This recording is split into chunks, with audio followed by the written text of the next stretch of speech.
Hello guy, তুমি তো দেখ রা এখন হেটারেটি ব্লগ, আর হেটারেটি ব্লগও দেওয়ায় আউলা জাউলা ভিডিও, আগা নাই মাথা নাই ভিডিও দেওয়ায়, বুঝছো? দেখাই নিনো খালি একসাথে হাতি রয়্যাল এনফিল্ডর সব, রয়্যাল এনফিল্ড আর ওইখানোর ওয়ারিং প্রবলেম। আর এনফিল্ড এখানোর মোবিল লাগাইছি, মোবিল ডাউন দিয়া এখন এখানোর টায়ার লাগাইমু। ওই দেখতে পাড্ডা টায়ার তোয়া, টায়ার লাগাইমু। এইখানোর টায়ার গুলিয়া তো ব্রেক শু ক্যাম জাম, এখানে টায়ার লাগাই আর বর্তমানে তা একলা কষ্ট হয়ে যায়, বুঝছো নি? ভিডিও করা আর লাগানি তার প্রচুর কষ্ট হয়ে যায়। ইটা ইটা সপ্তাহ বাদ দিয়ে এখন 220 এখান আইছে, সকার অয়েল সিল বদলাইতো, ওখানে কামো লাগি গেছি আমি, সেখানে টায়ার উয়ার লাগাইয়া ওখানে এখন অয়েল সিল বদলাইমু কুলিয়ার এখন।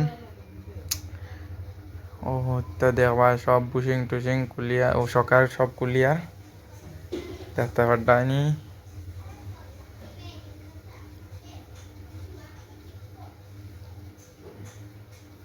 ওই তো এইখানে ডাবল স্ট্যান্ড নাই, বড় কষ্ট করে কুলিয়ার